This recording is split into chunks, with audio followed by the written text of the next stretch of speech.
Well, it's definitely nice to be back at Binghamton, although it's barely recognizable from the years that I was here. I was here 1971 to 1974, and my most vivid memories of those years were, first of all, for those old-timers in the audience. Anyone in the audience go back that far? Yeah.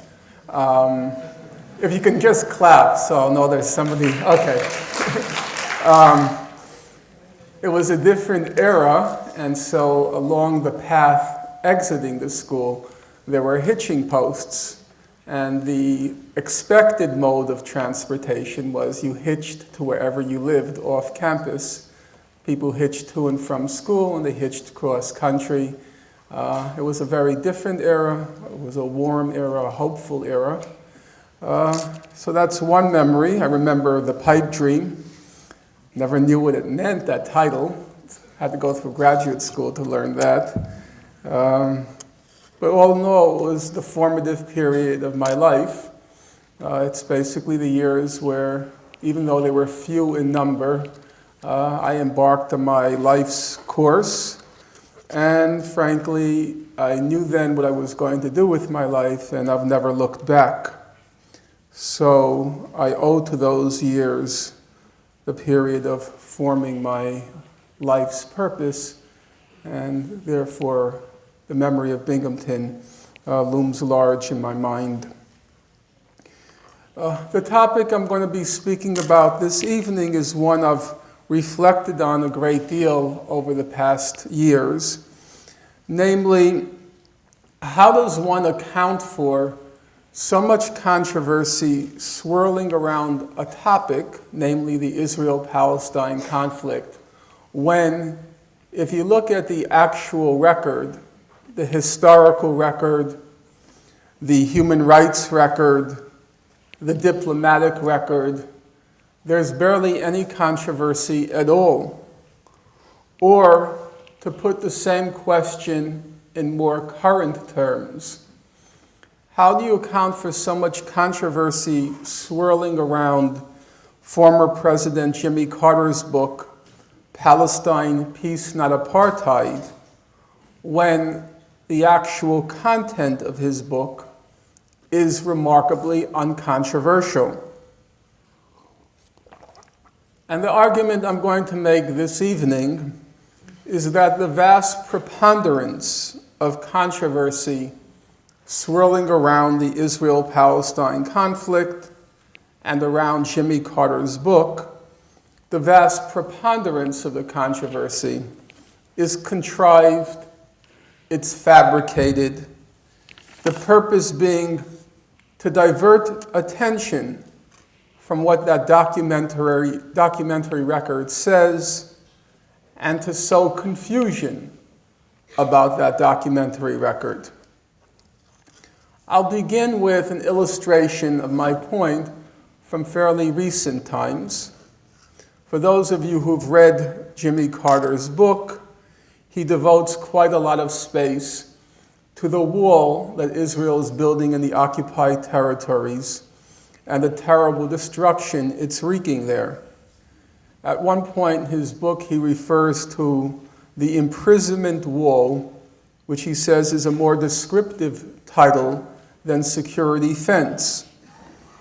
And the largest part of his book, and the main part of the book, is chapter 16, which is titled The Wall as a Prison.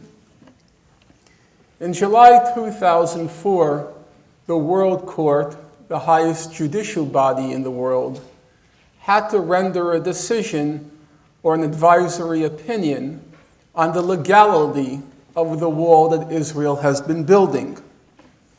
Now, as it happens, in order to render its opinion on the legality of the wall, the World Court had to look at a large number, a cluster of other subjects pertaining to the conflict. For those of you who are familiar with the lingo of the Israel-Palestine conflict, there's something you always hear called the peace process. And within the peace process, there's something called the final status issues. And these final status issues are said to be so complicated, so intricate, that they have to be deferred, put off, until the last stage of negotiations. Well, as it happens, in order for the World Court to render its decision on the legality of the wall, it had to address all the final status questions.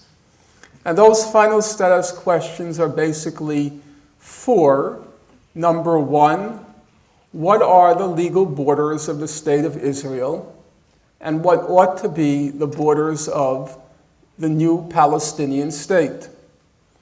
Two, what is the legality of those settlements that Israel has been building in the occupied territories?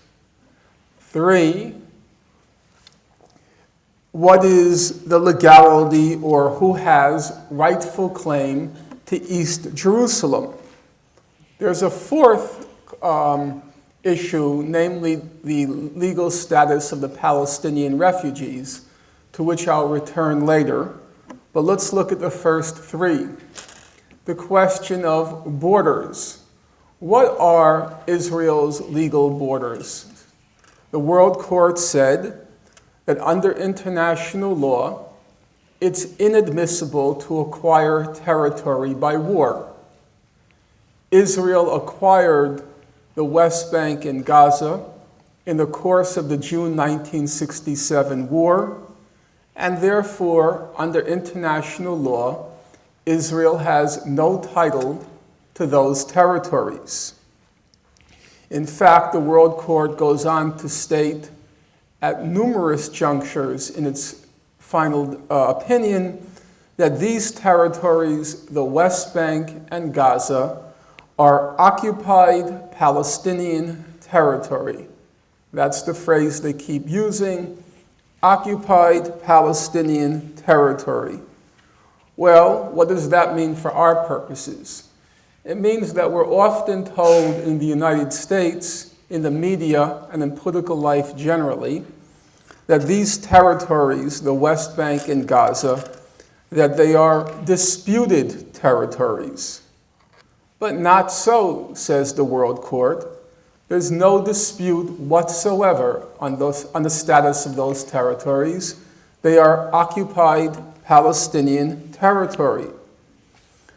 Jimmy Carter, in his book, he writes that according to international law, Israel's acquisition of territory by force is illegal.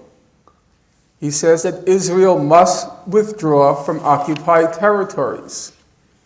And he says that its borders must coincide with those of June 1967, except for mutually agreeable land swaps. Those statements of former President Carter were deemed very controversial. In fact, they weren't controversial at all. They are the law of our planet. Number two, the question of the settlements. There are now approximately 460,000 Israeli citizens living in the occupied Palestinian territories in settlements. What is the status of those settlements? We're told that's a controversial question. But not so, says the World Court. Under Article 49 of the Fourth Geneva Convention, it's inadmissible for an occupying power to transfer its population to occupied territory. Security Council resolutions have called these settlements a flagrant violation of international law. The World Court rules, in accordance with the Fourth Geneva Convention and in accordance with Security Council resolutions, the settlements, all of them, are illegal. Number three, the question of East Jerusalem. Now, Israel claims that East Jerusalem is part of its, as it likes to say, eternal and undivided capital. But the World Court repeatedly affirms that East Jerusalem is part of occupied Palestinian territory. It was acquired during the June 1967 war. Acquisition of territory by war is illegal. It is occupied Palestinian territory. Now, there are many other aspects to that decision which merit our attention. Number one, it was not a close vote. Often World Court decisions are close. So 1996, there's a decision by the World Court, a famous decision on the legality of nuclear weapons. Under international law, are nuclear weapons legal? The vote in the World Court was 7-7, and then there was a tie-breaking vote by the president of the court, 8-7. In the case of the decision I just referred to on the legality of the wall, the vote wasn't close at all. It was 14-1. The one dissenting vote was the American judge on the court, Thomas Bergenthal. It was also a very modestly sized opinion. Sometimes World Court decisions, you take the one on Nicaragua in 1984, they ruled on the legality of the war the United States was waging against Nicaragua. If you take all of the majority opinion, separate opinion, dissenting opinion, you add it all together, you've got about 1,000 pages. It's a hefty amount of pages to read, though illuminating. The nuclear weapons decision was about 300 pages altogether, including the dissents and so forth. But when you come to this decision, the vote is 14-1, and it's less than 100 pages altogether. There was simply nothing controversial about its content. In fact, there was the one dissenting opinion, namely the one by Thomas Bergenthal, the American judge. He did not call his opinion a dissent. He used a more neutral phrase. He called it a declaration. And he begins his declaration by saying, in fact, there is much in the majority opinion with which I agree. And he goes on to say that it's true, under international law, all of those settlements in East Jerusalem, the West Bank, and before Gaza, they're all illegal under international law. And he says, if Israel is building the wall in order to incorporate the settlements, well, he says, then that wall is, to quote him, ipso facto illegal. Well, Israel has since acknowledged that that's exactly what it intends to do with the wall, incorporate the settlements and create new final borders. So that on the most crucial aspect of the World Court decision, the vote was effectively 15-0. There was just no disagreement. Now, bear in mind, I am not now looking at, or we're not now looking at, trivial aspects of the conflict. We're looking at what's called the most complicated and intricate aspects of the conflict, the so-called final status issues. But when you look at the record, there's no controversy whatsoever. And that returns me to the topic for this evening. How does one account for so much controversy swirling around a conflict which, if one looks at the actual record, is not controversial at all? Let me try to illustrate that thesis or that argument with several examples. Let's start with the past. Although the lights are dim, I'll infer that there are some oldsters in the audience who were preoccupied by the conflict, say, in the 1970s and thereabouts.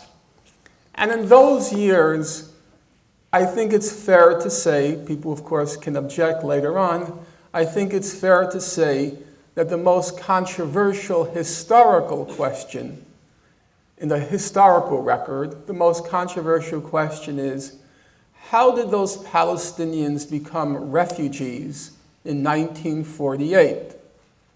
In May 1948, commenced the first Arab-Israeli war.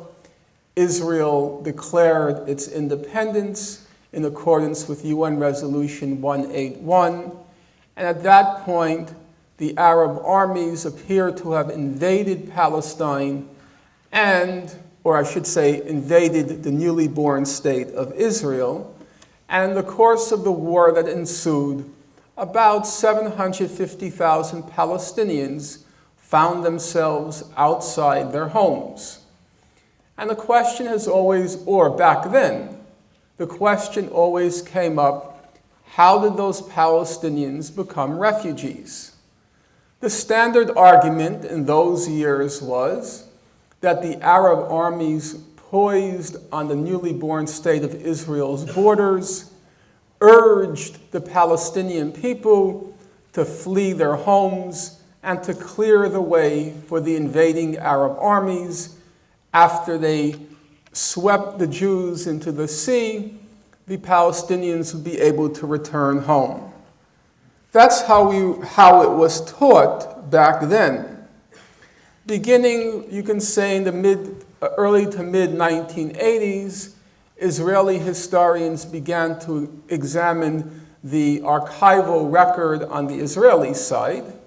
And the most famous of those historians is a fellow named Benny Morris, a professor at Ben Gurion University currently. And Benny Morris now says, and I'm using his expression, not my own, he says what happened in 1948 was an ethnic cleansing. And there's now pretty much a broad consensus among historians that in fact what happened in 1948 was an ethnic cleansing. That's not to say no controversy any longer lingers on what happened to the Palestinians in 48, but the controversy now is much narrower. So, for example, it ranges between people like Professor Morris, who say, well, the Palestinians became refugees because, as we know, wars always generate refugees. So his famous formulation is that the Palestinian refugee question was born of war, not by design. It wasn't intentional. On the other hand, there are many historians who say, not true, that it was a methodical, intentional expulsion of the indigenous population just waiting to happen, and it happened when the occasion was ripe for an expulsion. To give you some indication of how narrow the debate now is on what was once the most controversial question, you can take the case of Shlomo Benhamme, who is Israel's former foreign minister. He was one of the Israelis who negotiated at Camp David along with President Clinton, Prime Minister Barak, and Mr. Arafat in 2000. And Shlomo Benhamme, who by training is a historian, he recently came out with a book, he's a smart guy for sure, entitled Scars of War, Wounds of Peace. And in the book, he examines at one point the question of the refugees, and he says it's clear that they were ethnically cleansed in 1948, but he says, I don't agree with Benny Morris. Now bear in mind, this is the former foreign minister speaking, He says, I don't agree with Benny Morris. I don't think it was an accident of war. I think it was premeditated. It was intentional. It was, as he puts it, anchored in the Zionist philosophy of transfer. So now you have the former foreign minister echoing the most extreme version of what happened in 1948. Let's turn now from the history to the present, namely, what's going on in the occupied territories. We're often told it's impossible to tell where the truth lies. On the one hand, the Palestinians say X, the Israelis say Y. Every time there's a clash, every time there's a killing, every time there's a house demolished, we're told the Palestinians say X, the Israelis say Y, and then we're supposed to presumably throw our hands up in despair. Who knows who's telling the truth?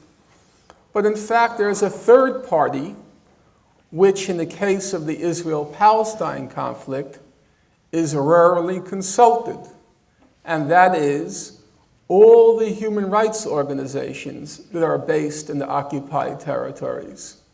In fact, Israel-Palestine is probably the most heavily monitored area in the world by human rights organizations.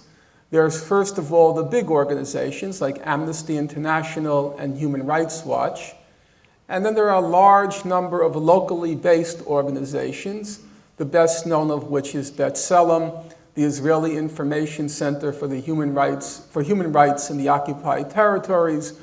But then, and just to list a few, there's the Public Committee Against Torture in Israel, there's Physicians for Human Rights in Israel, there's Al-Haq, Al-Mezan. It's a large number. And there are interesting things to say about this fact.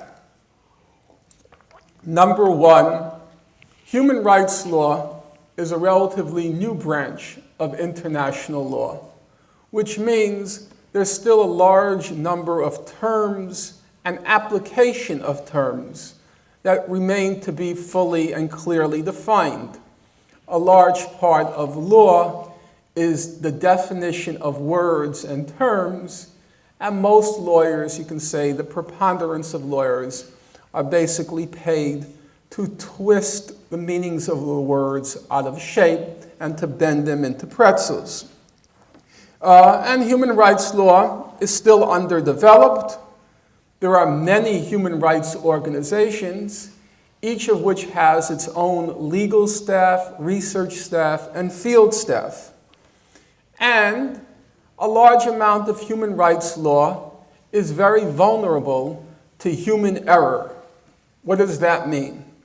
Well, human rights law, or I should say human rights work, in no small part consists of this. There's a demonstration somewhere in the occupied territories, let's say Hebron. On the one side are the Palestinian demonstrators. On the other side is the Israeli army. Human rights field workers are told, go down, observe the demonstration. And in the course of their observation, they turn, for example, to the Palestinian side first. And they have to ask themselves, did the Palestinians initiate the clash? And if they did they use stones or did they use live ammunition? And if they used live ammunition, were they on the periphery of the demonstrators or were they in the heart of the demonstrators? Then the same human rights workers turned to the Israeli side. Did the army initiate the clash? And if it did, was it in a life-threatening position? And if it was, did it first fire warning shots? And if it did it then aim at the legs, the torso, or the head? In terms of human rights law, those are all relevant considerations. And as you can imagine, some of you in this room perhaps have seen the famous Kurosawa film, Rashomon. If you've seen it, clap your hands. Oh, no. I'm very proud of my alma mater. At most schools, you get one hand up. Rashomon is the film in which Kurosawa is trying to demonstrate the fallibility of human memory, and it's one incident observed by a half dozen people, and each remembers the identical incident altogether differently. So one may infer, one may assume that given that human rights law has many gray areas, that there are multiple organizations monitoring the situation, and that a lot of human rights work is vulnerable to what we might call the Rashomon factor, you might assume that there would be a large amount of difference among human rights organizations about what's going on in the occupied territories. Now, as it happens, for a book I recently wrote, I went through that documentary record over a 15-year period, and I had to look at probably thousands of pages. Excuse me, is there a problem? There was some noise. Okay, no problem. I had to look through perhaps thousands of pages of human rights reports. And without fear of contradiction, I can tell you, if a polygraph were put now on my wrist, I'm certain it would not miss a beat. Looking through those thousands of pages of human rights reports over a 15-year period, I found only one case of one demonstration on one afternoon, one day in the occupied territories, where two human rights organizations disagreed about one relatively trivial aspect of what happened. That's it. There is no dispute, no disagreement, no controversy about what's actually happening there. So let's take an example which is often in the news, the question of fatalities and killings. In January 2006, the Palestinians in a democratic election elected into office the Hamas movement, the Islamic movement. Immediately as it came into office in March 2006, led by the United States, the so-called Western powers imposed brutal sanctions on the Palestinian people, in effect to try to starve them into submission. And judging from recent human rights reports, they've been quite successful in that undertaking, in that endeavor. Now, what was the rationale for those brutal sanctions?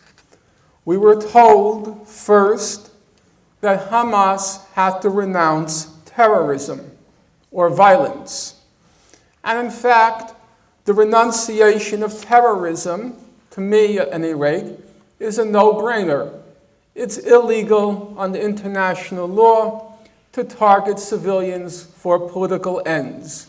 That's the conventional definition of terrorism, and Hamas, like any other state or non-state organization, is obliged to respect that principle of customary international law. So there's no problem there, for sure, among rational people. But as the Israeli legal scholar Shabtai Rosen once put it, he said that one of the fundamental principles of international law is the principle of reciprocity, which simply means you have to apply the principle across the board. If you apply it across the board, universally, it's a legal and moral principle. If you apply it to only one side, then it's simply an exercise in hypocrisy. So, what does the record show? The record shows that, excuse me for one moment. Okay, yeah, good. The record shows that beginning September 28th, 2000, the beginning of the Second Intifada, till today, 4,046 Palestinians have been killed, 1,017 Israelis have been killed, a ratio of about 4 Palestinians for each Israeli. On both sides, according to human rights organizations, the overwhelming majority killed have been civilians. So we're still at that 4-to-1 ratio. But we're told there's a difference. The difference is that Palestinians target Israeli civilians, whereas Israel unintentionally kills Palestinian civilians. That's the argument which I'm sure everyone in this room is familiar with. Jeffrey Goldberg, the Middle East correspondent for the New Yorker magazine, in his recent book, Prisoners, he writes, "For God's sake," Goldberg has also an Israeli passport, he says, "For God's sake, we don't try to kill children," trying to point up the contrast between Israelis and Hamas. So what does the record show? Again, sticking strictly to those mainstream human rights organizations. 811 Palestinian children have been killed during the Second Intifada. That is, more Palestinian children have been killed than the total number of Israeli civilians killed, 711, of whom 109 were children.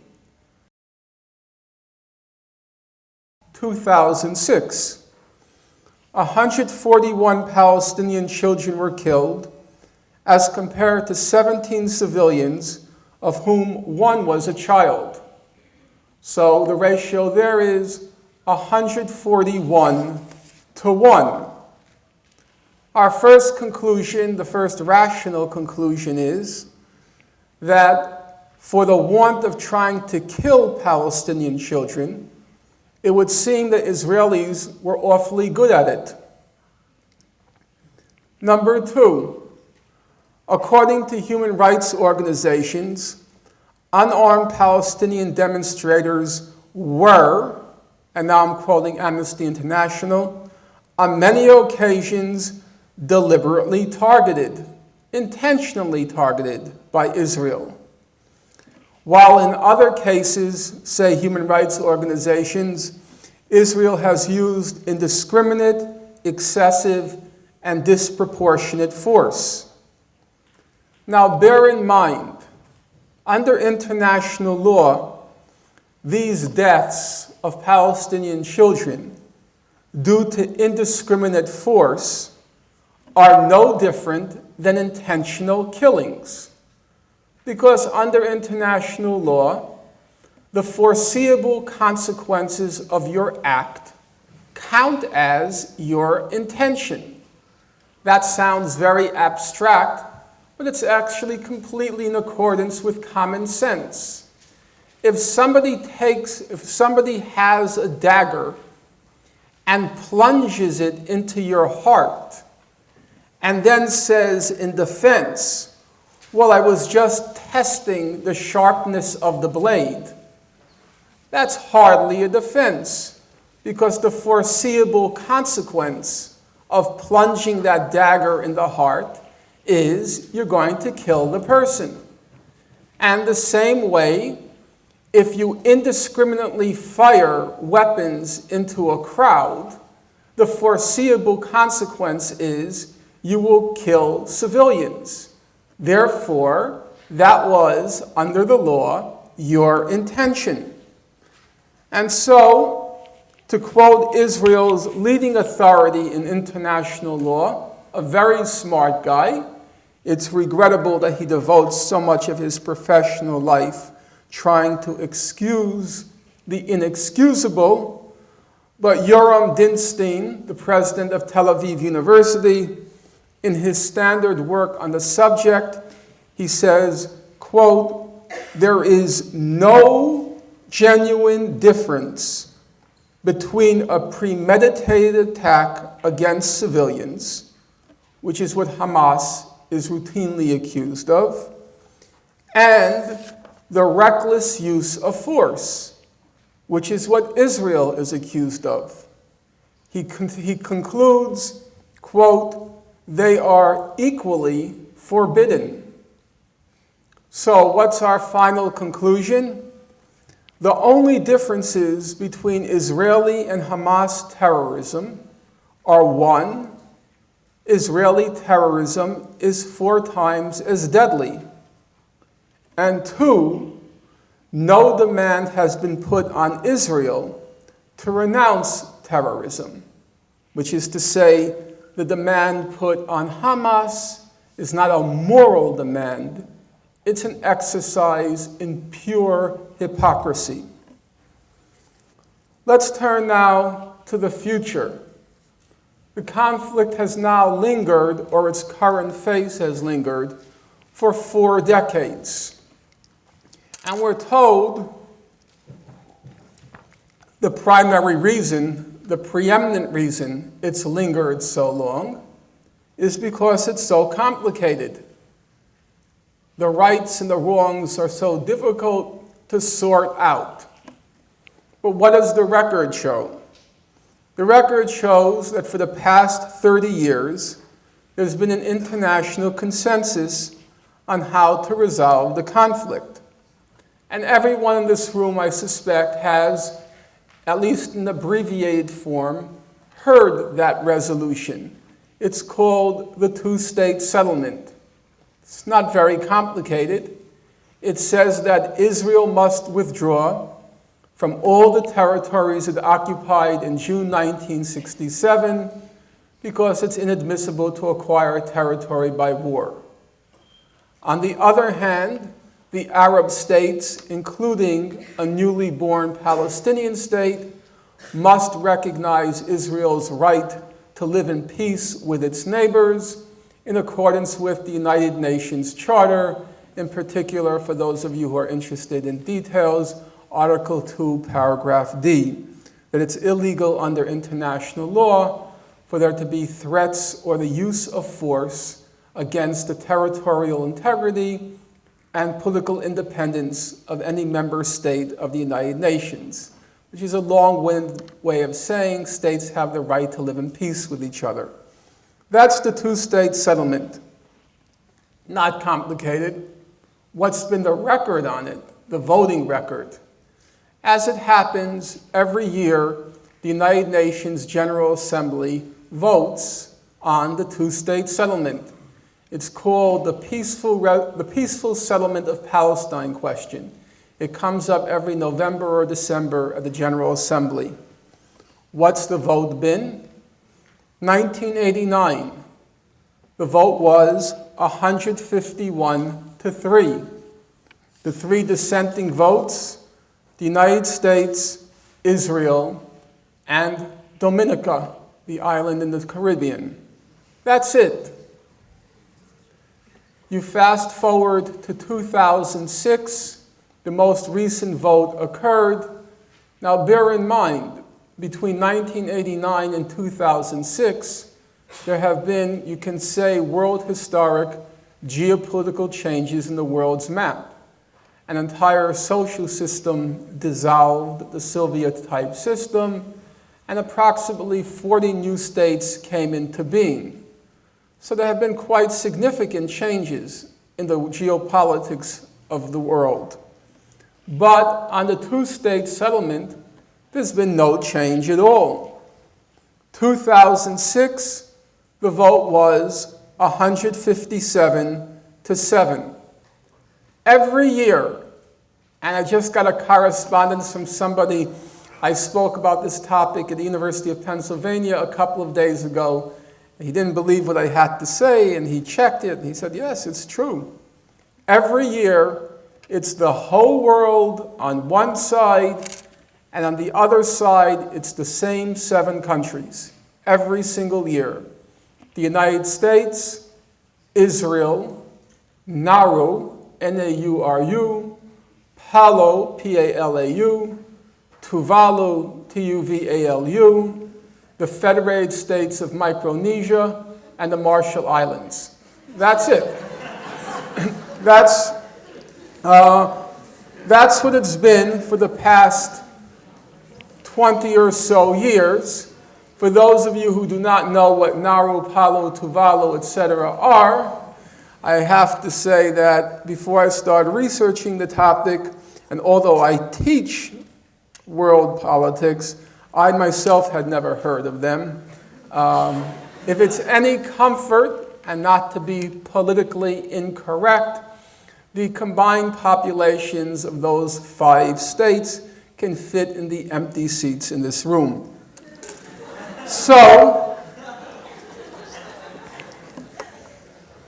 President Carter writes in his book, Israel's continued control and colonization of Palestinian land have been the primary obstacles to a comprehensive peace agreement.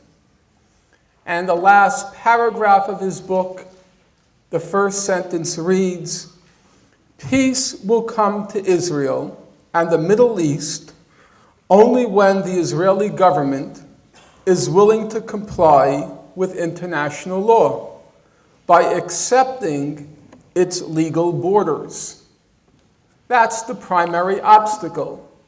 Israel's refusal, its steadfast refusal to withdraw to its legal borders.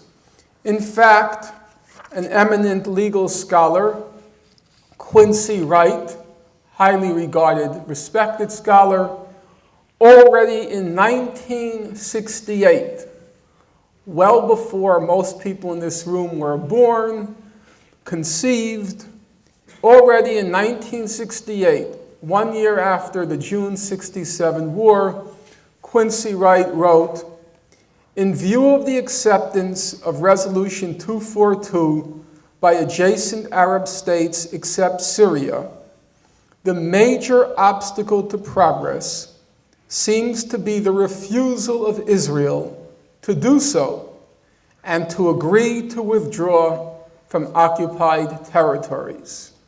So not just since the past 20 or 30 years, but literally since the dawn of the current phase of the conflict, since the June '67 war, that's been the primary obstacle. Now let's return to this question of moral principles and reciprocity. I mentioned earlier that the first condition put on the Palestinians in order to end the brutal sanctions imposed on them, the first condition was they had to end terrorism. The second condition was they had to recognize the state of Israel. And in my view, as I've stated already, that is a no-brainer. Israel is a member state of the United Nations. Under the UN Charter, it's illegal for there to be threats or use of force against its political independence and territorial integrity. But the problem, again, is the problem of reciprocity.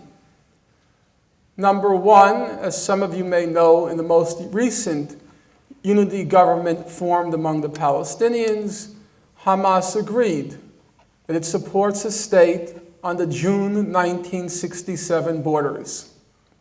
That's the international consensus. Nonetheless, although those sanctions continue to be inflicted on the Palestinians, no Israeli government has ever recognized the Palestinian state in the whole of the occupied territories with East Jerusalem as its capital. That's the law. Indeed, as the world demands that Hamas recognize Israel, the current Israeli government is building a wall that annexes illegally about 10% of the West Bank, that annexes illegally East Jerusalem, that severs the West Bank illegally into fragments, that is ethnically cleansing the Jordan Valley, another 15% of the West Bank, and has de facto annexed the Jordan Valley.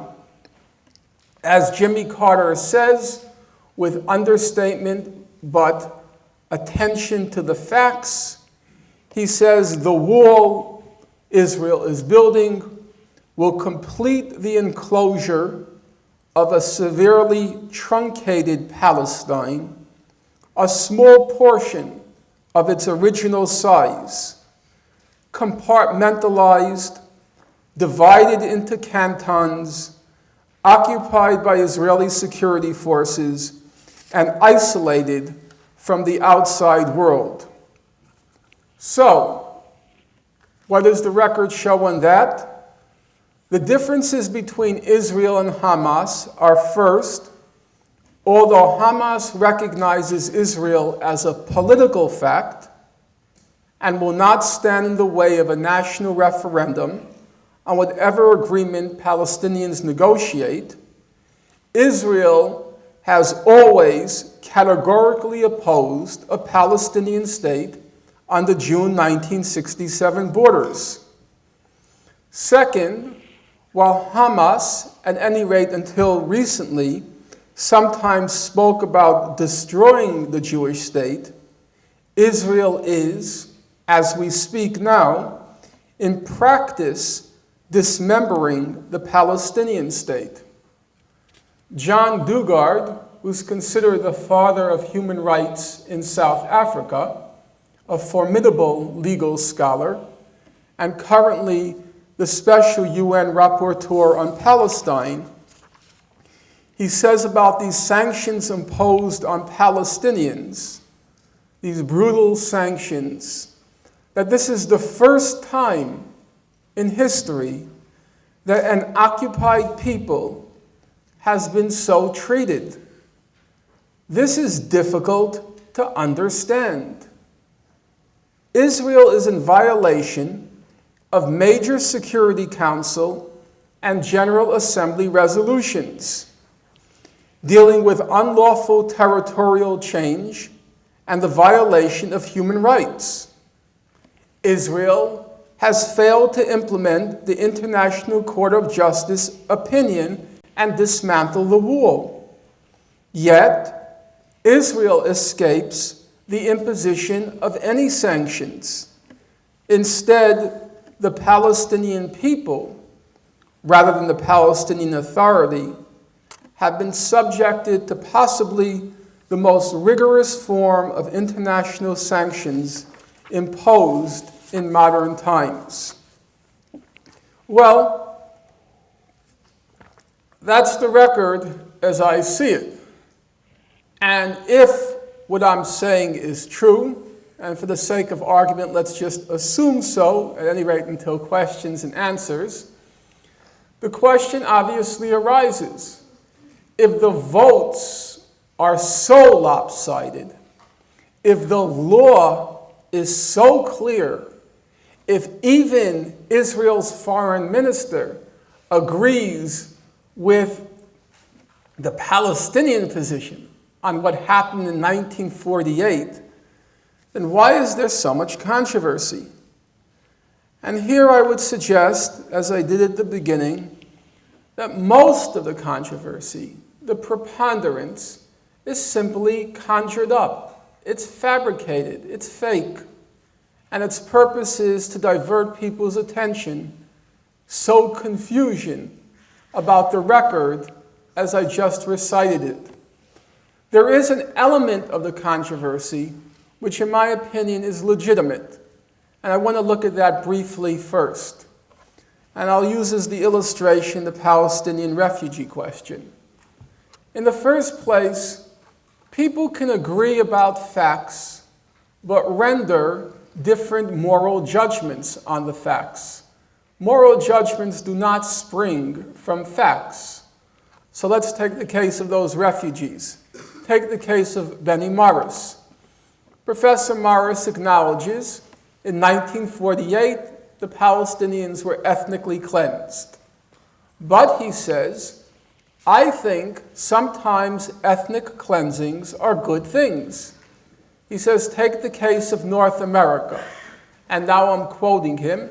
He says, if the Native Americans weren't annihilated, you couldn't have had the great American Republic.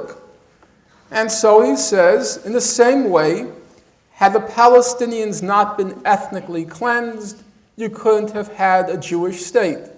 And he thinks that great American Republic, like the Jewish state, are higher goods. Or you can take the case of Professor Alan Dershowitz of Harvard, and he says ethnic cleansing is a fifth-rate human rights issue, similar to massive urban renewal. Well, you can't really say those moral judgments are wrong in the same way as you can say facts are wrong. You can say they are Nazi moral judgments, and that I think would be an accurate statement, but you can't say they are wrong moral judgments. Now let's complicate the picture a little more. For a moment, let's leave Professor Dershowitz and Professor Morris on the side and return to the moral universe of most normal human beings. Now, you can agree on the facts, you can agree in your moral judgment, you can agree in your legal judgment, but you could still disagree in your political judgment. That sounds a little bit more difficult. Most people think their political judgments arise from their moral and legal judgments, but it's not always the case. So let's give an example, Professor Chomsky. You ask Professor Chomsky, no question any longer, the Palestinians were ethnically cleansed in 1948. Morally, ethnic cleansings are an abomination. Legally, well, that's not very complicated. Under international law, refugees have a right to return to their home. That's embodied in the Universal Declaration of Human Rights. And it'll come as perhaps a surprise to many of you that among mainstream human rights organizations, the right of Palestinians to return to their home is not at all controversial. Human Rights Watch 2000, it urges Israel to recognize the right of return. Amnesty International 2001, it calls for Palestinians to be able to exercise their right of return. Utterly, completely, totally uncontroversial. So, on the historical question, the moral question, the legal question, Professor Chomsky is in the conventional camp. But then he says, politically, I don't think it's going to happen. I don't think it's really feasible. And he says, in fact, I think it's immoral to give people hope in refugee camps in Lebanon that they're going to return home when in fact we all know it's not true. Now, that's a political judgment. And judgment means just that. You weigh 1,000 different factors, and having weighed those factors, you reach a conclusion about what is and what is not feasible. Others, weighing all those same factors, can reach the conclusion that it is feasible, and therefore there's nothing immoral in advocating it. In my opinion, that is a legitimate difference. It's a legitimate controversy.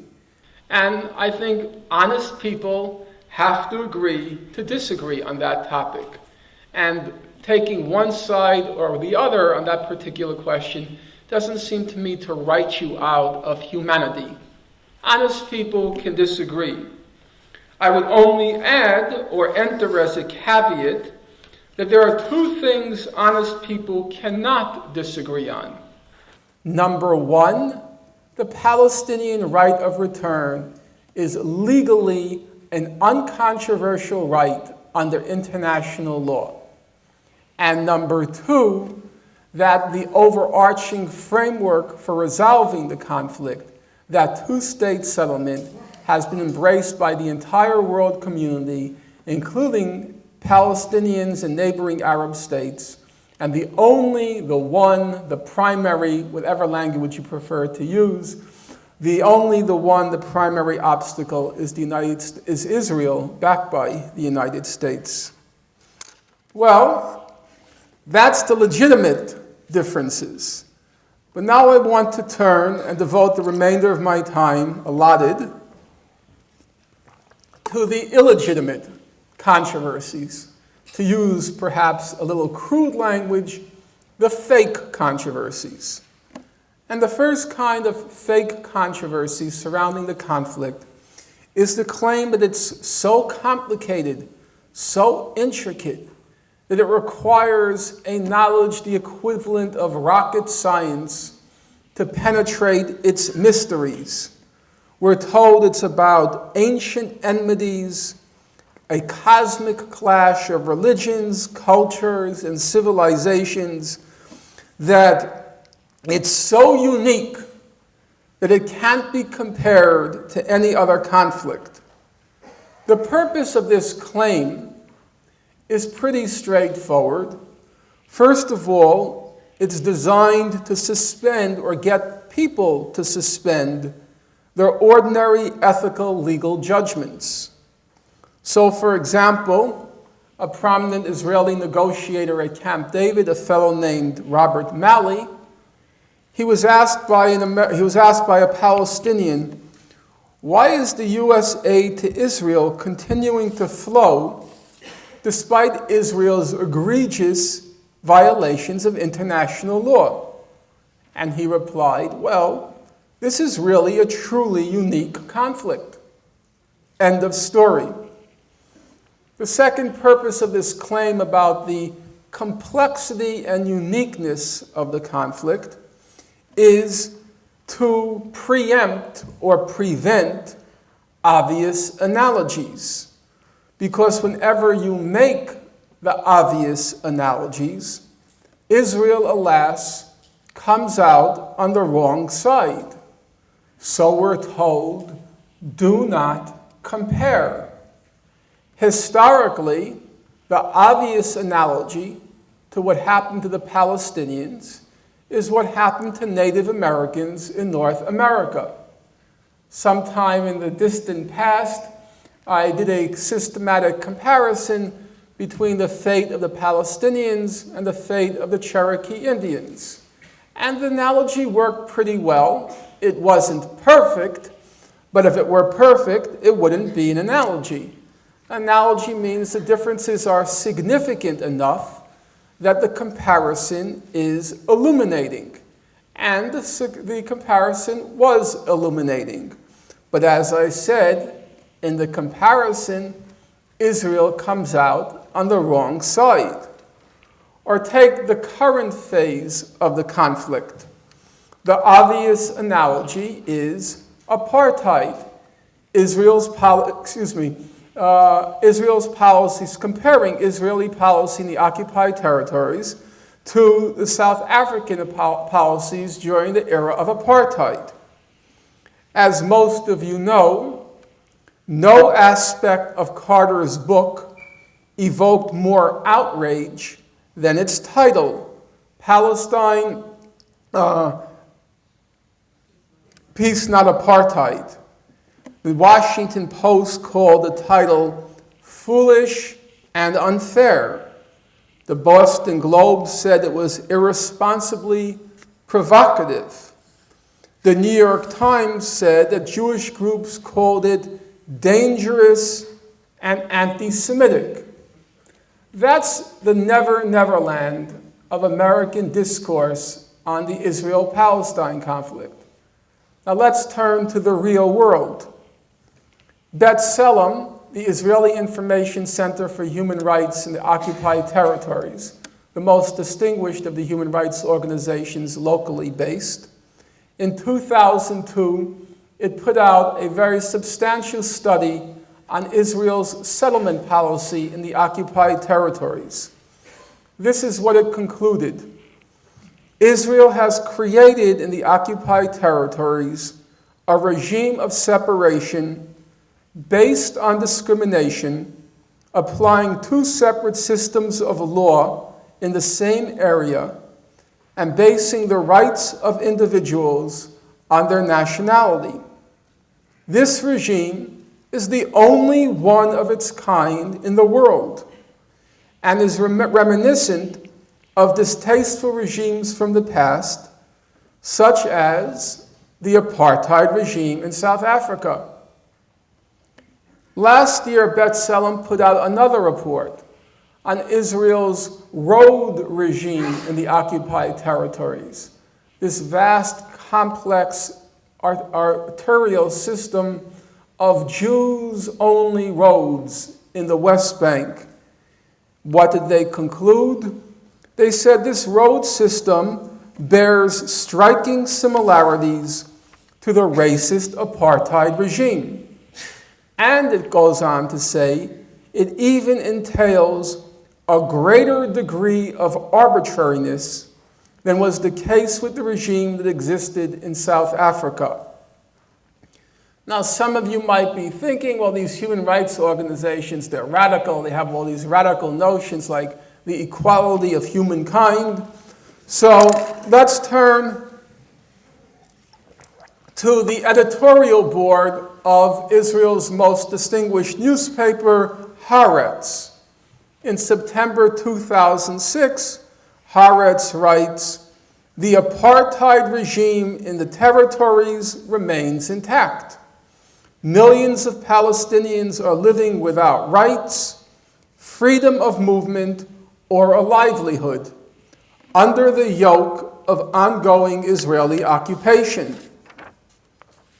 Israel's Attorney General from 1993 to 1996, a fellow by the name of Michael Ben Yair. This is what he wrote in 2002. "We enthusiastically chose to become a colonial society, ignoring international treaties, expropriating lands, transferring settlers from Israel to the occupied territories, engaging in theft, and finding justification for all these activities. Passionately desiring to keep the occupied territories, we developed two judicial systems, one progressive liberal in Israel, and the other cruel, injurious in the occupied territories. In effect, we established an apartheid regime in the occupied territories immediately following their capture. That oppressive regime exists to this day."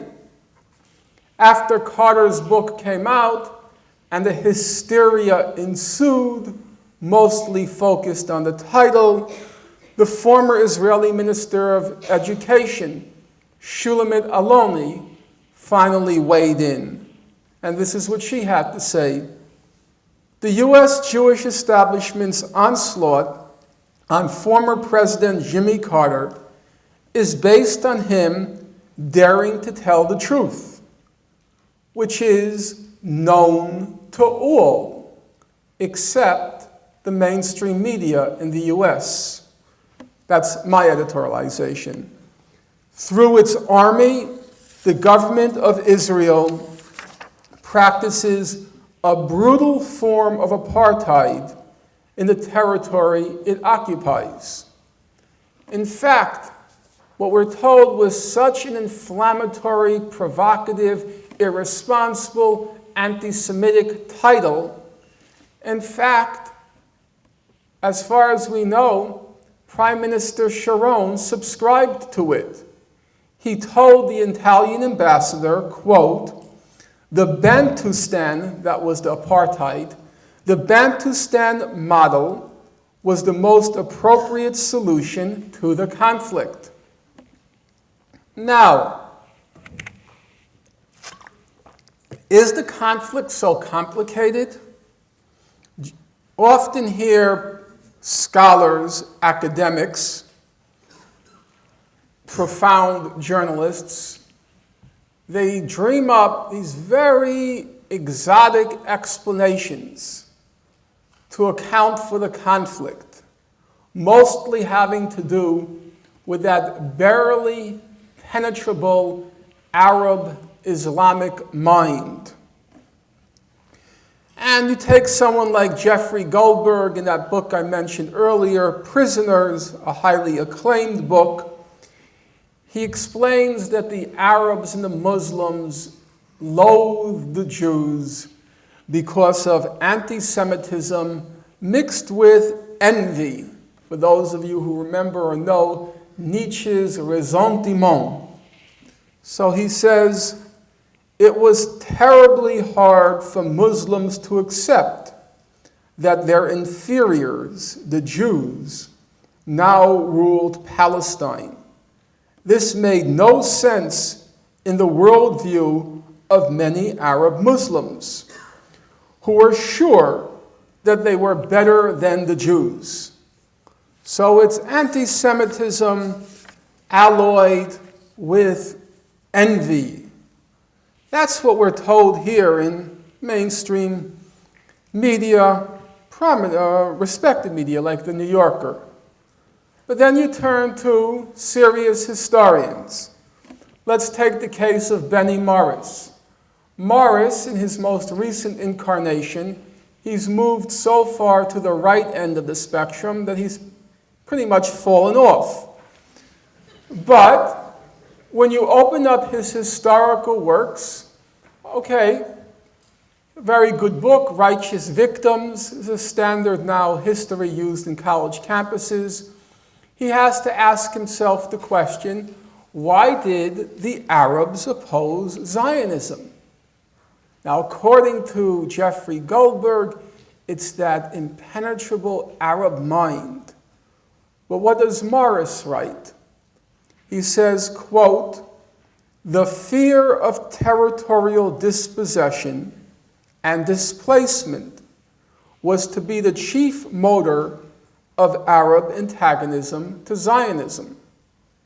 And in another of his books, he writes, transfer, that was the euphemism used back then for ethnic cleansing, transfer was inevitable and inbuilt into Zionism. And this aim automatically produced resistance among the Arabs. Now, notice what he doesn't say.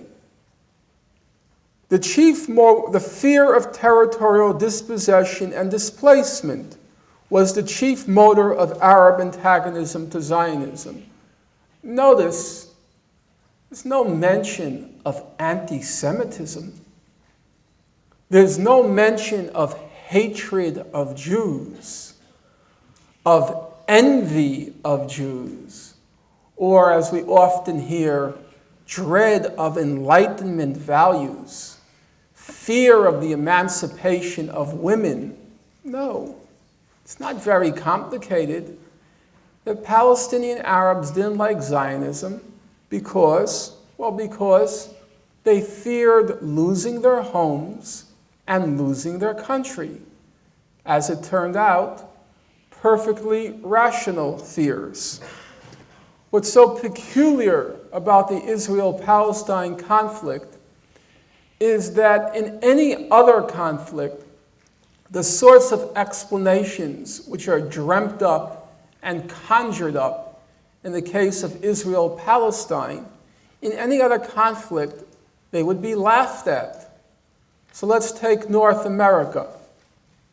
Now, there's no question that the Native American resistance to Euro-American encroachment was very bloody. They killed men, they killed women, they killed children. There's no point to being so politically correct that we forget that when they were called savages, yesterday's terrorists, when they were called savages, it was not totally without content Not to say that the Euro-Americans weren't savage in their own right, but it was a very bloody resistance. Nonetheless, what would anyone in this audience think if a historian, in order to explain that resistance, were to tell you that, well, it was due to anti-Europeanism or anti-Christianism or anti-whiteism or envy of those Euro-Americans with their iPods. That was the source of the resistance.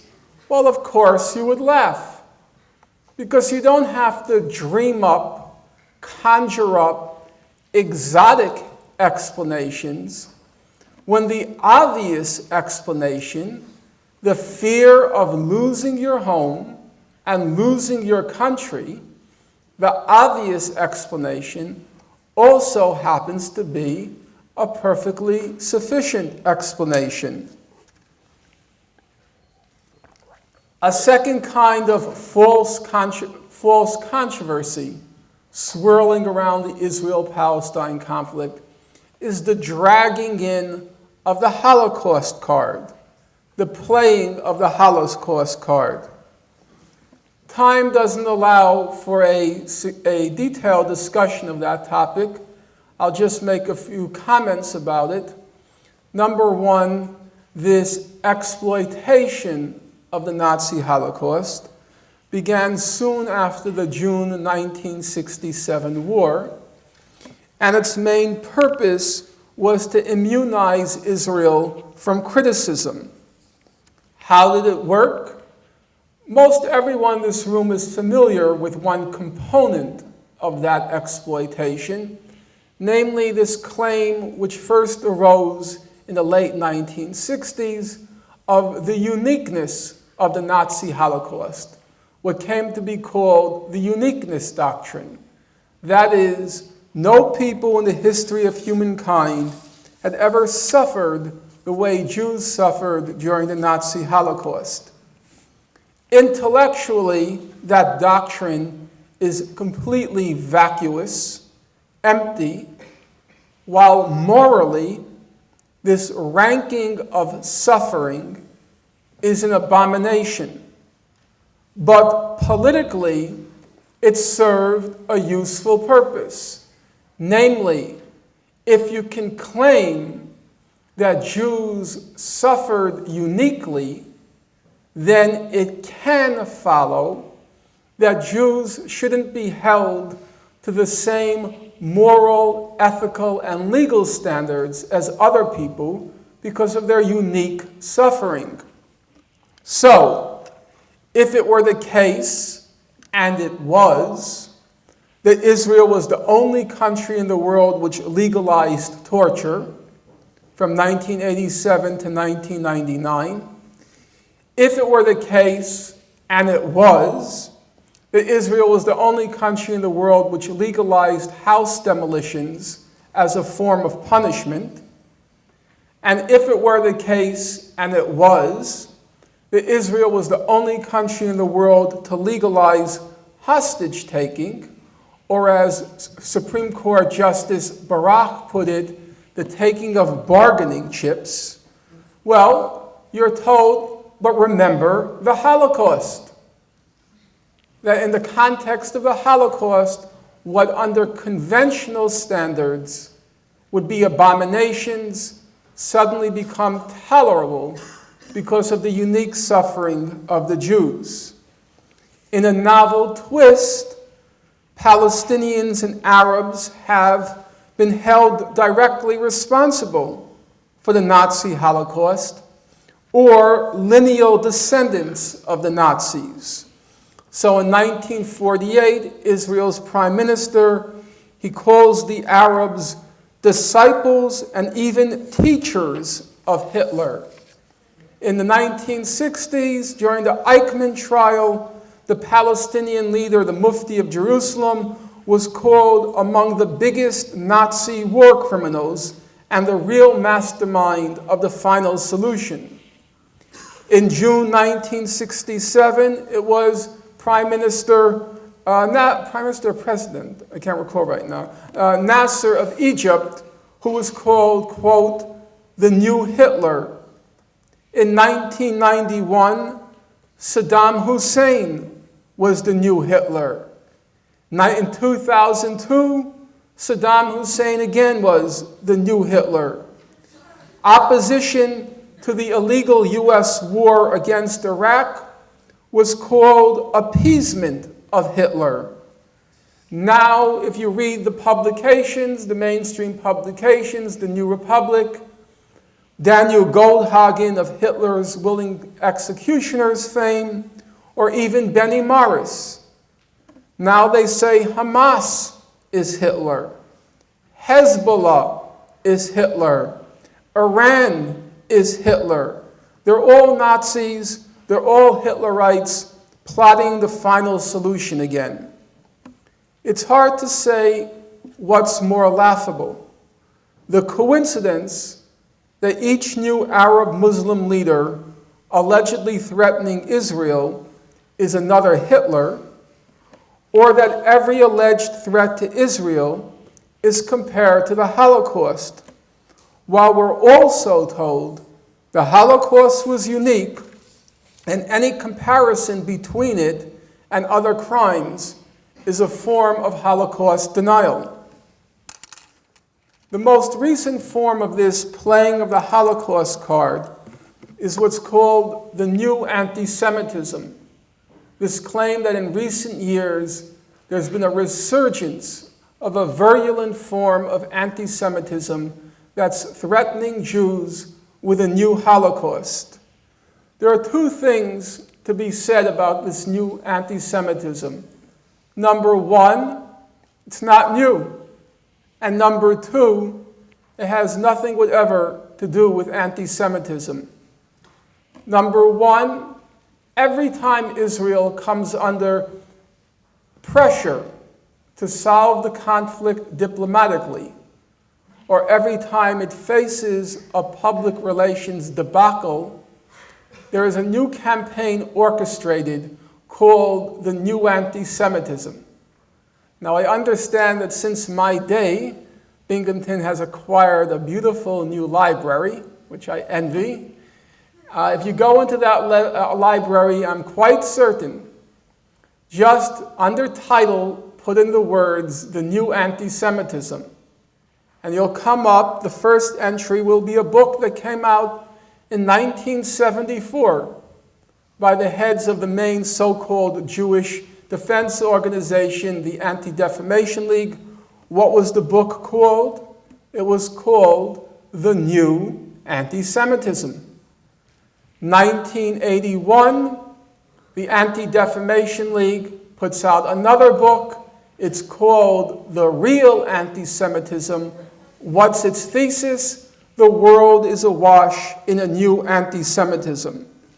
And then again, beginning in 2000, after Israel was facing a public relations debacle due to its repressive tactics during the Second Intifada, a new extravaganza was orchestrated. Books, magazines, conferences, op-eds, the new anti-Semitism. We were on the verge, we were told, of a new final solution. There were two kinds of evidence put forth, one of which you in the audience are in an excellent position to assess. Namely, we were told that the American colleges and universities were rife or rampant with anti-Semitism. We were told that there were some universities, like San Francisco State, where pogroms, riots, were being orchestrated against Jews on campus. Now, I have to say that I received that news with a certain amount of skepticism. As it happens, I've taught at many universities. which for academics is not usually a badge of honor, since I was not lured away by high pay and perks, but usually thrown out. So,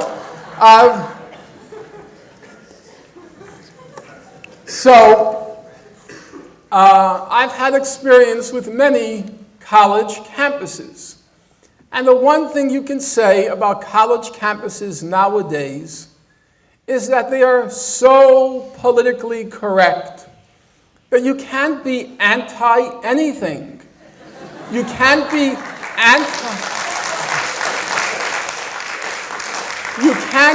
anti-black, anti-Puerto Rican, anti-woman, anti-gay, anti-tall, anti-short, anti-fat, anti-skinny.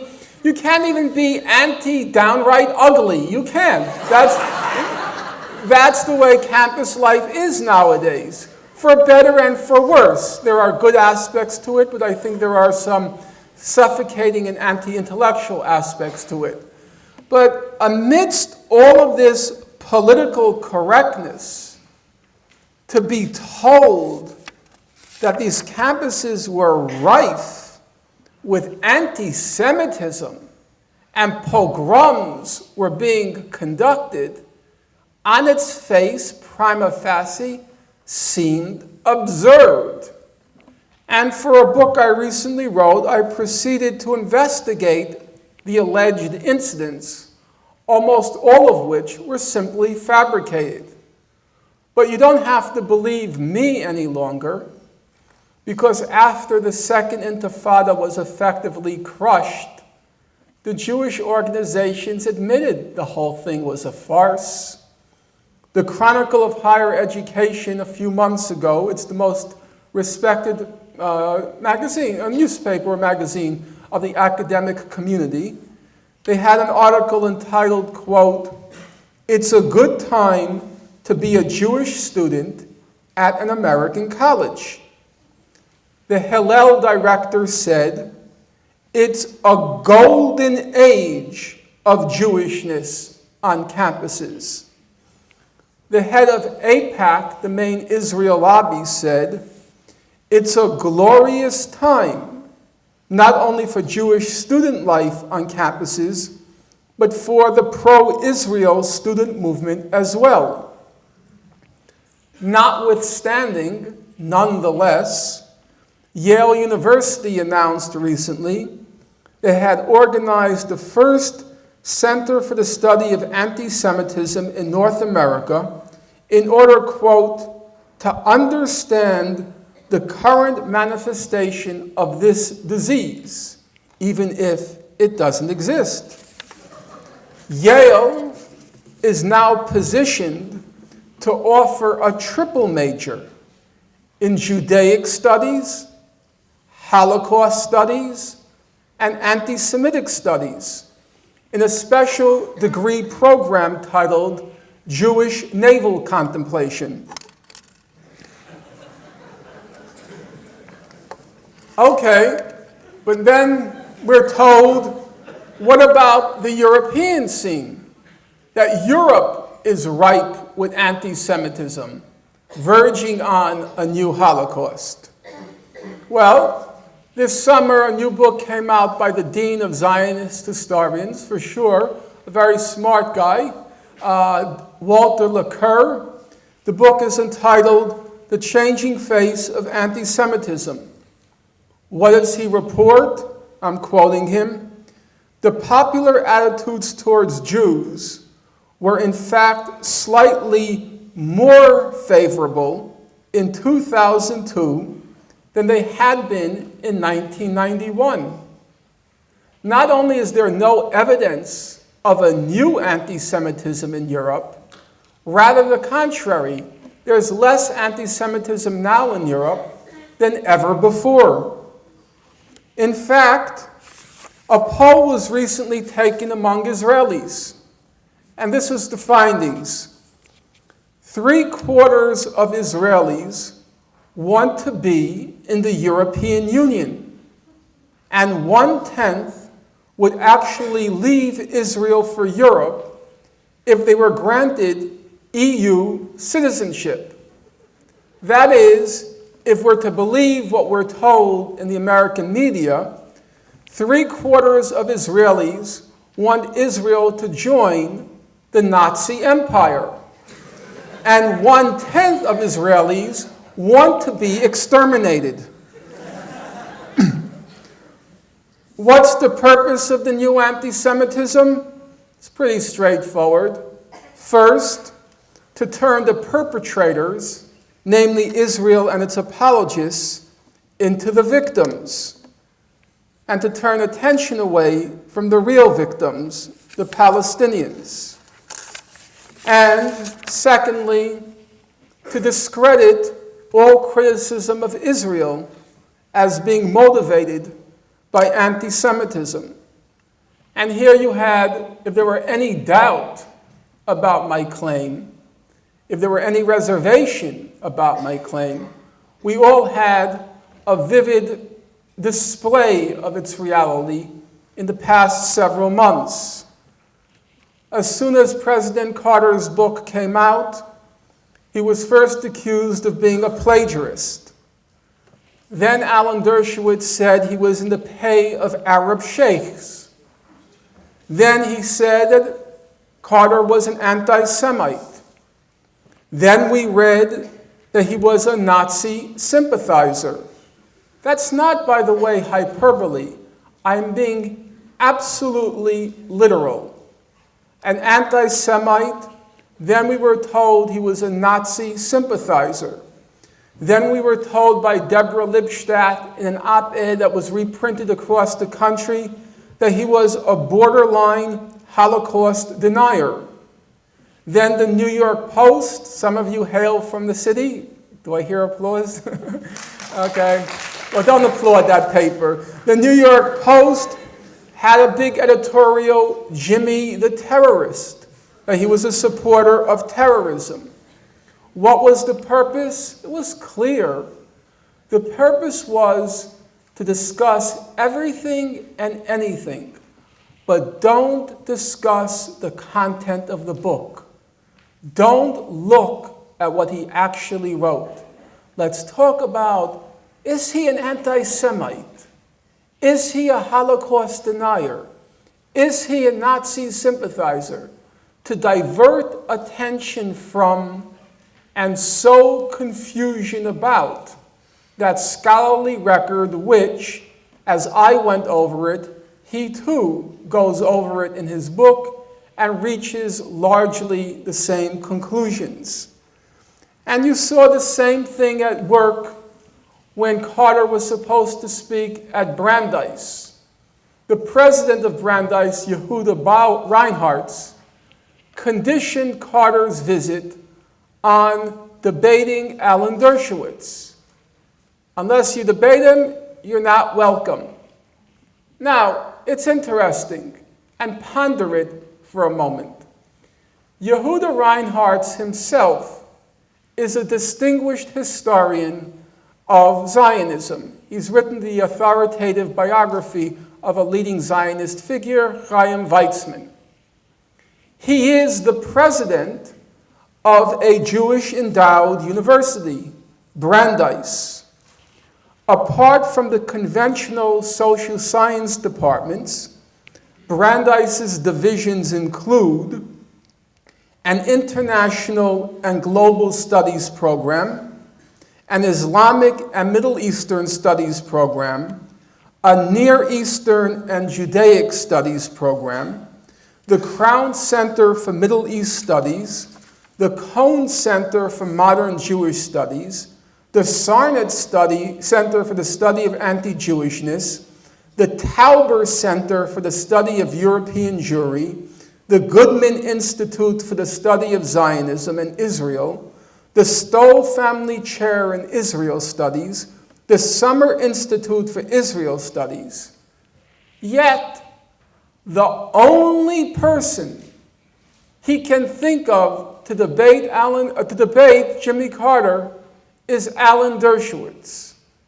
Now, it shows such complete contempt for his own professional field and such complete contempt for his own university faculty that the only person he can think of is Alan Dershowitz.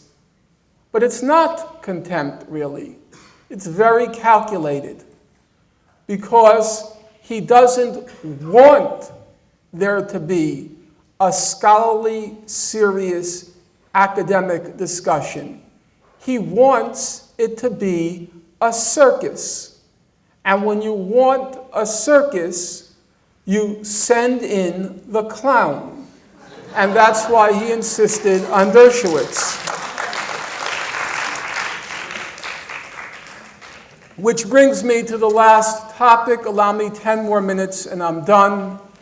The topic in many ways is the most dispiriting for a college audience, for a university audience, for people who, for a short period in their lives at any rate, are embarked on the search for truth, the search for knowledge.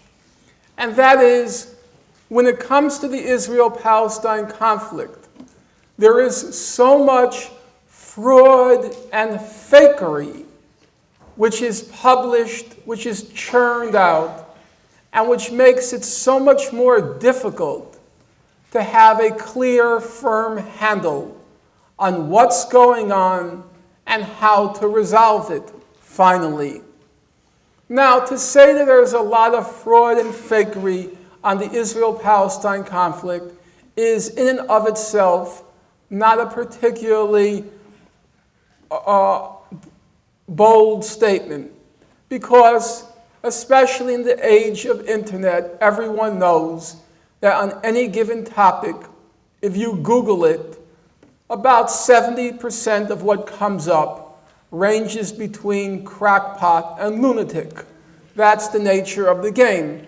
About 30% has more or less scholarly or scientific value. But what's peculiar about the Israel-Palestine conflict is the extent to which the lunacy and the crackpottery is validated by mainstream institutions, media, and political life. Let me give you an example. In academic life, most of you are too young yet or still undergraduates to be familiar with these things, but there are all sorts of mechanisms designed to maintain standards of quality, basically to keep academics and scholars more or less honest. You can call them methods or mechanisms of quality control. In the sciences about which I know very little, the main mechanism of quality control, I'm told, is the laboratory experiment. So if some scientist claims that in his or her laboratory he produced this result, then in laboratories around the world, the experiment is replicated to see whether they too get the same result. If they don't, you have reasons to suspect something is awry. In fields of which I have greater familiarity, the social studies, they're not sciences, and it's silly to claim so. In the social studies, our mechanisms of quality control aren't as rigorous, but nonetheless, most of the time, they do the job. So let's take an example. Today, a friend of mine accompanied me here, Dr. Baldeo, and Dr. Baldeo was curious to hear the lecture. And so Dr. Baldeo comes over to me after the lecture, and he says, well, Norm, it was an interesting lecture. We call each other by our first names. But he says, there's one basic point where I just don't think what you're saying is accurate. I say, okay, what? He says, well, I read a book last week which said that Israel's human rights record is generally superb. At this point, the little arrogance in me comes out, the inflections in the voice, the squinting of the eyes, and I say, oh, really, Dr. Baldeo? generally superb. He says, yeah, generally superb. And now I do what every academic does. I begin with, informally, the mechanisms of quality control. The first question I ask Dr. Baldeo, I say, who published that book? Because there's a range of publishers. The least reliable are what are called the vanity presses, where people basically pay to get their book published. And the other extreme are the university presses, where it has to go through a quite rigorous, what's called peer review process. So I ask him, who published the book? And Dr. Baldeo says, well, it was published by John Wiley and Sons. In fact, an excellent publisher, no question. So now I ask him, okay, Dr. Baldeo, who blurbed the book? Blurb basically means you flip the book to the back cover to see who wrote comments for it. And every academic does that. The moment they see a book on a topic which interests them, they immediately flip to the back cover, who wrote it. Well, I can't say immediately. The first thing an academic does is goes to the index to check whether his or her name is mentioned. And then if his or her name is not mentioned, the next thing he or she does is checks through the footnotes, because the names in the footnotes are not always in the index, so you still hope and pray you may get a citation. At that point, most academics toss away the book and say, obviously he or she was jealous of me. But assuming Dr. Baldeo maintained interest, he says, well, the book got excellent blurbs. Floyd Abrams, the leading First Amendment scholar in the United States and the counsel for the New York Times, he gave the book an excellent blurb. And Henry Louis Gates at Harvard gave the book an excellent blurb.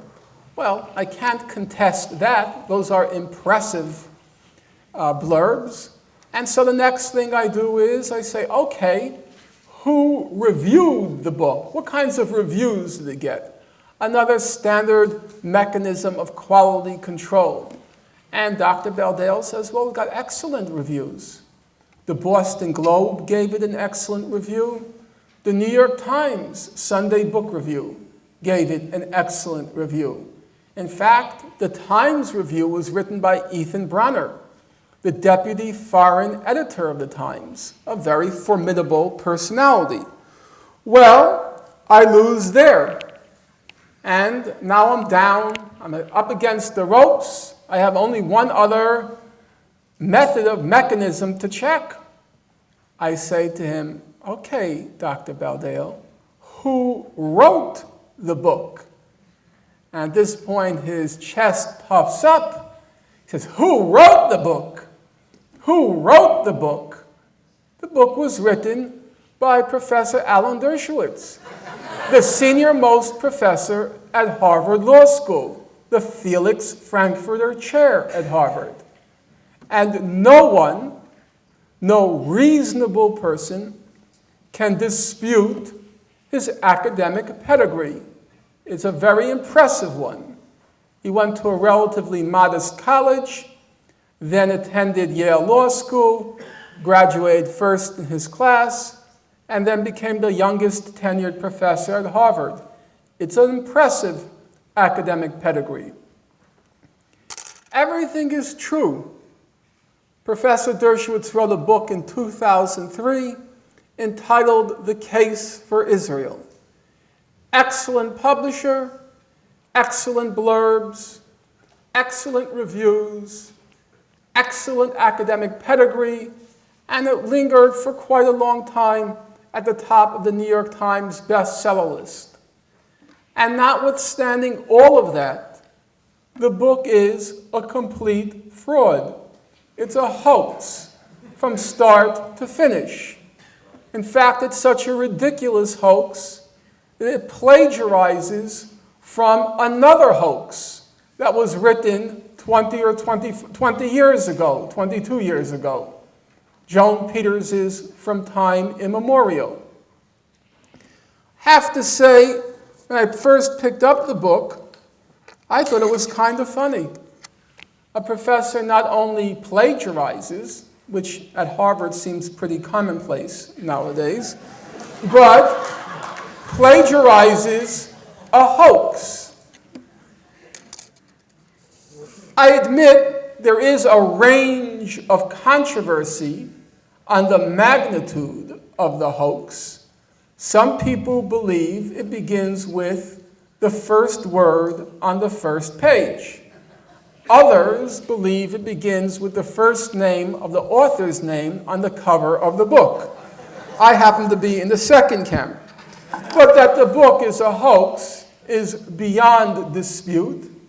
In fact, one very revealing aspect of the book is a large chunk of it is devoted to trying to prove Israel's human rights record is generally superb. That's his claim. What's most striking, you might recall I said earlier that there are thousands and thousands of pages of human rights reports. Are we okay? Thousands and thousands of pages of human rights reports on what's going on. Professor Dershowitz never once, not once, does he ever cite any mainstream human rights organization, Amnesty, Human Rights Watch, B'Tselem, Physicians for Human Rights, never cites one in order to support his claim that Israel's human rights record is generally superb. Why doesn't he? Obviously, he would want to, because the credibility of his book would be enhanced if he can cite credible mainstream sources. He doesn't cite them, not because he doesn't want to, but because he can't. It's impossible to cite any mainstream human rights organizations and reach any other conclusion except that Israel's human rights record is generally abysmal. Now, I made those challenges in public when I first debated him some years back, and I felt that I had a responsibility, once having leveled the charges, to document them. And I proceeded to write a book going through the record. I wish I could say it required that knowledge, the equivalent of rocket science, but in fact, it required a knowledge which probably any high school student could have, has enough knowledge of to undertake. Namely, all I did was I juxtaposed. Amnesty says this, Dershowitz says that. Human Rights Watch says this, Dershowitz says that. B'Tselem says this, Dershowitz says that. There was no correlation. What he was saying was utterly absurd. The book was on the verge of publication. Professor Dershowitz, the famed civil libertarian, then began writing threatening letters to my publisher to stop publication of the book. I had to switch publishers, and I went to the University of California Press, what's considered a distinguished imprint. He began sending more letters. My publisher stood firm. He then hired the most powerful law firm in the country, or what's reputed to be, Cravath, Swain, and Moore, to suppress publication of the book. My publisher stood firm. He then went to the Terminator. He went to Governor Schwarzenegger of California.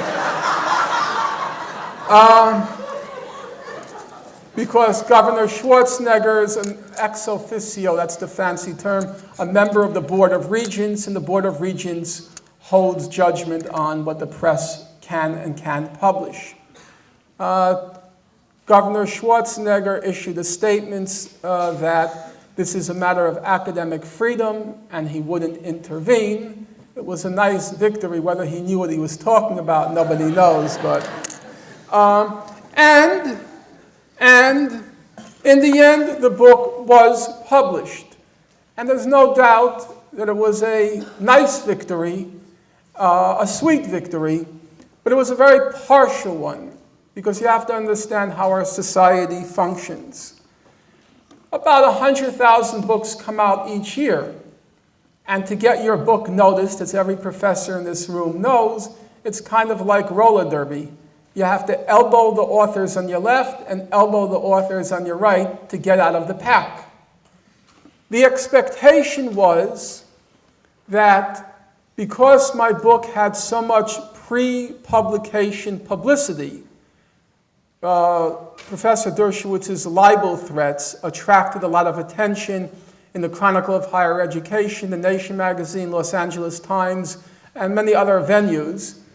Because there was so much pre-publication publicity, because it was about plagiarism, falsification, and fabrication, because it was about a prominent Harvard professor, and because it was about the Israel-Palestine conflict, the expectation was that there would be a huge volume of reviews. And I remember to this day, the woman who wrote the article for the Chronicle of Higher Education, she said, "So, can't you wait for the reviews?" And I replied to her, "I don't think there are going to be any reviews." She said, "That's ridiculous." I said, "No, I know how it works." And in fact, the book is now nearly 2 years out.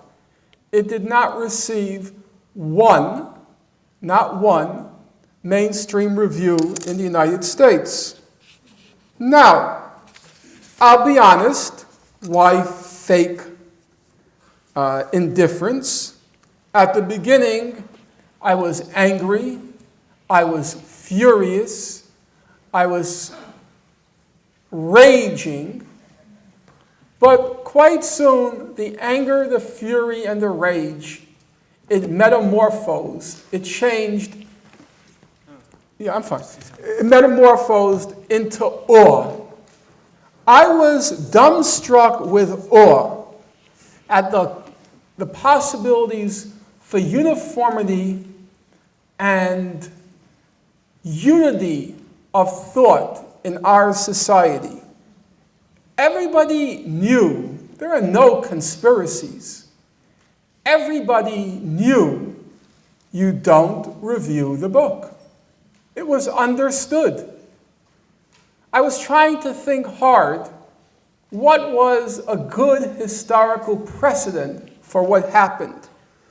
So my first thought was, geez, United States, it's like, on this topic, it's like the People's Republic of Albania during the days of the glorious leader Enver Hoxha. But most of you can't grasp that because you don't remember those days. So then I used to study Soviet history. It was my professional field. And then I remembered, oh, now I have the right precedent. It was the 1938 meeting of the Communist Party of the Soviet Union. That was a very united meeting. Everyone agreed on everything at the 1938 meeting of the Central Committee of the Communist Party of the Soviet Union. They agreed on everything because of the 2,000 delegates at the 1934 meeting of the Communist Party of the Soviet Union. Half were shot. So they knew at that 38 meeting we should agree. Whatever he says, whatever the great leader says, agree. What's remarkable about the United States is, on this topic, nobody has to be shot. Nobody has to be threatened with a psychiatric ward or threatened with exile. Everyone knows exactly what role to play, what part to play, without being told. No conspiracies. Well, does that leave me a pessimist? Does that leave me hopeless, despairing? Absolutely not. I am more hopeful than ever. Why? Because it's the substance of my talk this evening. We have two very formidable weapons on our side. We have truth on our side. We have justice on our side. We have the World Court on our side.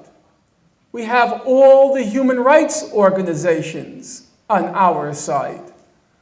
Those are, and when I was your age, I had limitless hopes and limitless belief in the possibility and potentiality of humankind.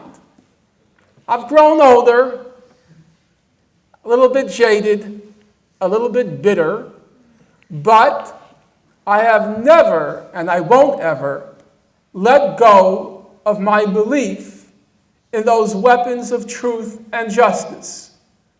They are formidable weapons if, and this is the crucial caveat, if you learn how to wield them.